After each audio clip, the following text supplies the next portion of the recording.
two of the guys who you worked with a lot when you came back, and you already mentioned one, was Shannon Moore, and then actually you mentioned the other guy too, Jamie Noble. Can you talk about working with them, first of all, then, but also just, over time? Because I think they were guys you also dealt with in HWA, if I'm correct. I might be mistaken on Yeah. that. Yeah, Yes. so Yes. Yes. Shannon Moore, in fact, lent me his Kid Dynamite tights. there I you think it was go. the first time I ever wore tights. Uh, man, they couldn't have been cooler. Um, you know,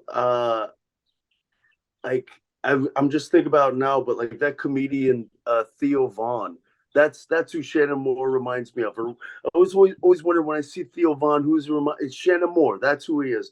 They're just funny Southern dudes, man, and they're nice and they love their wrestling, and they don't screw around with it. I mean, they have a good time, but they're not going to be like man. I stuck my hand out. Who cares? So what if I looked at you on the dive? They take pride in their work. Mhm. Um, and so by the time I met them, even though they weren't much older than I was, they'd already had TV experience at a young age.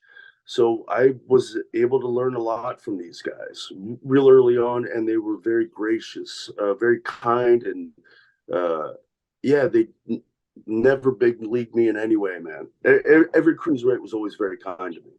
Shannon Moore to me feels like a guy who's very underrated. I think, he came from that Omega crew, and naturally, you had Matt and Jeff who are the main focus. And I think Helms got a lot of focus. But I think Shannon Moore doesn't get the love nowadays that maybe he should. And, who knows the reason why for that. But he's someone I'd love to talk to on the channel because I think, he's not in the public eye very much. And I think he should be because I think he had a great career.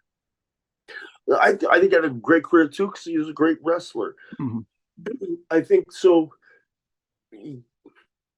At a certain point, it's do we move on when we can, or do we, continue to just plug away at wrestling and move on to the conventions and just find a way to do less impactful matches as we get into our 50s, 60s, and beyond, as so many wrestlers have done. Mm-hmm. Um, like for example, the Rock and Roll Express have had a real nice resurgence, Yeah. recently.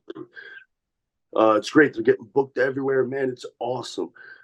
But there wasn't a whole lot of that. Honky Tonk has always stayed around. Hacksaw Jim Duggan, Bushwhacker Luke. These guys stay busy, but it's hard. It's hard to find that work. And so when he had the opportunity to go open up his tattoo parlor, I think maybe he just found a way to, you know, leave those glory days there, and he'll still do appearances. I'm hoping. I don't know. Mm-hmm. Maybe do some matches occasionally, but he's I think moved on to a different business. And while it's sad for us, the wrestling fan, it's in a way it's a happy ending because he isn't reliant Yeah. on wrestling caring about him anymore. Hmm. Because once the wrestling world doesn't care, then you don't get booked, and then what do you do? And it was too late. He should have opened up the tattoo parlor when he had the chance. Absolutely. You're right. That's a great way to look at it.